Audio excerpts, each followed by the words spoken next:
बघण्याची एक बाळा समोर उभा आहे आणि एवढी भीती वाटते की 2 वेळा मुख्यमंत्र्यांना इकडे आणायला लागतंय. तर मी 10वी शिकलेलो आहे, मी निश्चित तुमच्यापेक्षा अनपढ आहे, पण एवढं खरं आहे मी बाळासाहेबांच्या शिकवणीमध्ये, त्यांच्या विचारामध्ये, त्यांच्या तालमीमध्ये तयार झालेला शिवसैनिक आहे. या समाजसेवेमध्ये मी बाप आहे हे मी तुम्हाला दाखवून दिलेलं आहे की हा लोकांकडून पैसे घेतो, पैसे घेतल्याशिवाय काम करत नाही. अरे तुझ्या बापाला विचार, या बाळाने जोगेश्वरी मधल्या एका माणसाला 1 रुपयाला त्रास दिला असेल तर तुझा मी गुलाम होईल आयुष्यभर. जोगेश्वरी मधली जनता हेच माझं पांडुरंग आहे. तुम्ही बाळाची बदनामी करताय कुठल्या विषयावर, कशासाठी? तुम्हाला निवडणूक जिंकायची आहे. अरे निवडणूक जिंकायची असेल तर या मैदानामध्ये समोर बाळा आणि समोर तुम्ही येऊन जाऊन द्या, काय असेल ते बघू आपण. पण तुम्ही आता पायच दिलाय तर ढास घेतल्याशिवाय राहणार नाही, एवढं लक्षात ठेवा. खरं तर विधानसभेची निवडणूक आहे आणि निवडणुकीच्या माध्यमातून शिवसेना उद्धव बाळासाहेब ठाकरे आणि महाविकास आघाडी यांचा उमेदवार म्हणून मला या ठिकाणी तिकीट मिळाले आहे. मी निवडणूक लढवतो आहे. शेवटी निवडणूक ही उमेदवाराच्या कामावर आणि पक्षाच्या ध्येय धोरणावर अवलंबून असते. त्याच्यामुळे जोगेश्वरीतली जी जनता आहे ही जनता माननीय बाळासाहेब ठाकरे यांच्या विचाराने प्रेरित झालेली जनता आहे. उद्धव साहेबांवर प्रेम करणारी जनता आहे. कारण उद्धव साहेब ज्याप्रमाणे महाराष्ट्रामध्ये एक कुटुंबप्रमुख काम करत आहेत त्या पद्धतीने या जनतेचा देखील प्रतिसाद उद्धव साहेबांच्या मागे आहे, शिवसेनेच्या मागे आहे, महाविकास आघाडीच्या मागे आहे. त्याच्यामुळे ही निवडणूक एक वेगळी आहे. कारण गेल्या अनेक वर्षापासून ज्यांनी शिवसेनेच्या माध्यमातून प्रतिनिधित्व केलं आणि शून्यातून स्वतःचं विश्व निर्माण केलं त्या शिवसेनेला सोडून गेले आहेत. आणि सोडून गेल्यानंतर जी खरी शिवसेना आहे ही शिवसेना संपवायसाठी आटोकाट प्रयत्न करत आहेत, प्रयत्नांची पराकाष्ठा करत आहेत. परंतु ही जनता त्यांना 20 तारखेला दाखवून देणार आहे. सत्य सत्य आहे, सत्य काय आणि असत्य काय आहे, शेवटी निष्ठावान कोण आहे आणि गद्दार कोण आहे. प्रतिस्पर्ध्यांमध्ये जर पाहायला गेलं तर समोर वायकर यांच्या पत्नी आहेत मनीषा वायकर, दुसरीकडे मनसेचे भालचंद्र अंबुरे जे आहेत आणि काही अपक्ष नेतेसुद्धा आहेत. तर आता ही निवडणूक लढताना कशा प्रकारच्या आव्हानांना आपल्याला सामोरं जावं लागणार आहे, कशा प्रकारची आव्हानं असणार आहेत आपल्यासाठी? मला वाटतं हा निर्णय जनतेचा असतो आणि जनता निर्णय करत असताना त्याचं या विभागातलं योगदान हे पाहिलं जातं. आणि मला वाटतं योगदान जे कोणाचं असेल त्याला जनता निश्चितपणाने मतदान करणार आहे. मी गेल्या अनेक वर्षापासून जवळजवळ 30, 35, 36 वर्ष ह्या जोगेश्वरी विधानसभा जोगेश्वरीमध्ये काम करतो आहे. आणि एक वार्ड माझा जरी असला, प्रभाग क्रमांक 77मध्ये किंवा 68मध्ये जरी निवडून आलो असलो तरी आजूबाजूच्या 6 किंवा 8 वार्डामध्ये जे काही लोक आहेत त्यांच्या समस्या आहेत ती मी प्रतिदिन सोडवण्याचा प्रयत्न करत असतो. माझी मेघवाडी, आमची जी मेघवाडीची शाखा आहे त्या शाखेच्या माध्यमातून सातत्याने जे लोकांचे प्रश्न आहेत ते आम्ही सोडवत असतो. त्याच्यावर लोकांचा एक विश्वास आहे, बाळा आहे आणि त्यांना खरा त्यांच्या घरातला बाळा वाटतो. सर्वसामान्यांच्या कधी हाकेला धावून जाणारा, कधी त्याचा फोन बंद नसतो, ही एक भावना, हा एक प्रेम लोकांचा माझ्याबद्दल आहे.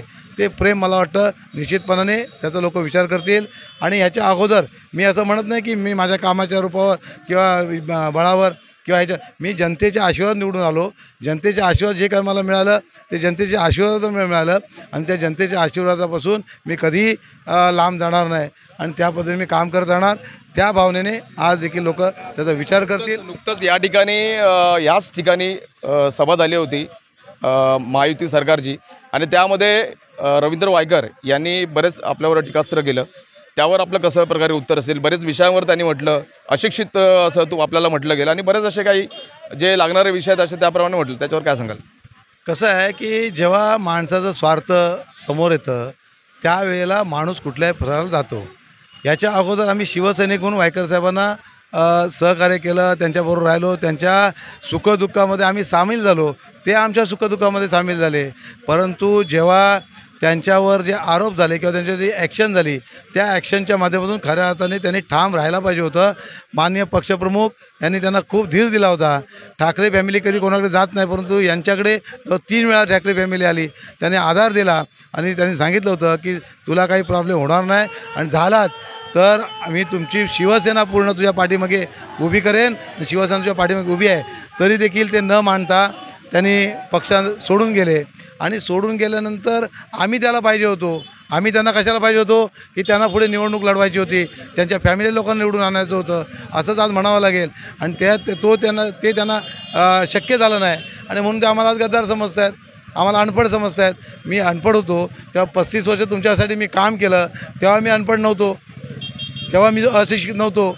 पण शिक्षण किंवा त्याचा अनुभव की लोकांना न्याय देणं ह्याच्यावर अवलंबून असतो. मला जे काही माझा अनुभव आहे त्या अनुभवाच्या जोरावर या विभागातल्या लोकांची कामं केली आहेत, त्यांना न्याय देण्याचा प्रामाणिक प्रयत्न करतो आहे.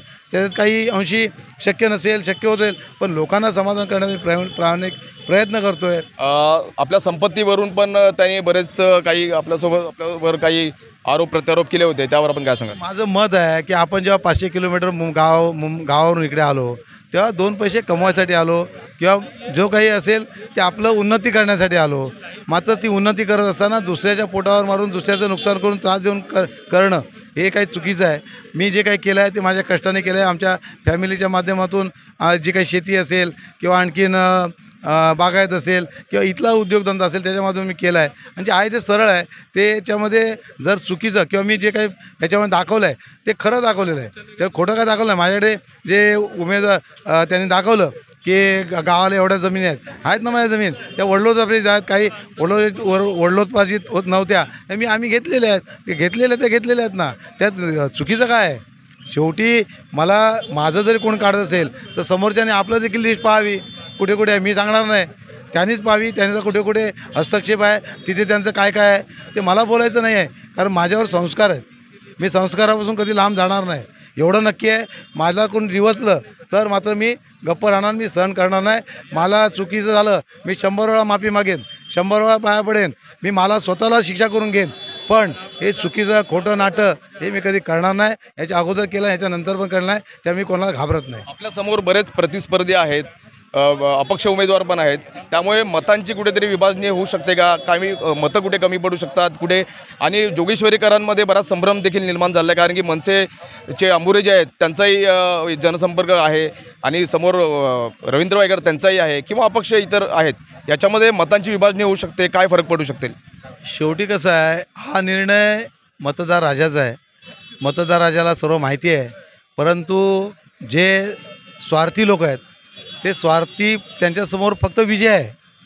म्हणजे स्वतःची ताकद दाखवून, स्वतःची ही दाखवून लोकांचं मताप्रमाणे निवडणूक व्हावी असं त्यांना अपेक्षित नाही आहे. कारण त्यांना माहिती आहे वास्तव काय आहे. पण जोगेश्वरीमध्ये मी बाळानर काय, बाळानरचं योगदान काय हे जोगेश्वरी जनतेला माहिती आहे. त्याच्यामुळे जनता ठरवणार आहे. मला कोणाच्या बाबतीत काय बोलायचं नाही आहे. प्रत्येकजण आपापल्या जागेवर बरोबर आहे, याचा निर्णय जनता करणार आहे. निश्चितपणाने गेल्या अनेक वर्षापासून सर्वसामान्य माणसांपासून, अडीअडचणीमध्ये असलेल्या लोकांपासून, कोरोना काळापासून किंवा ज्येष्ठ नागरिकांपासून जे लोकांची सेवा केली आहे ती लोकांच्या मनामध्ये आहे. त्याचं हे मला आशीर्वाद मला मिळेल एवढा मला विश्वास आहे.